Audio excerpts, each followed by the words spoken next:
Село Новопавловка, Советская улица. Уже 1,5 месяца вот так вот течет вода. Мы не можем вообще. У нас арестон не работает, стиралка не работает. Приходится вот так вот часами набирать воду.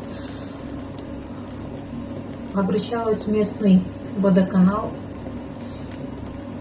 и ничего не меняется. Это вот получается вот полный напор.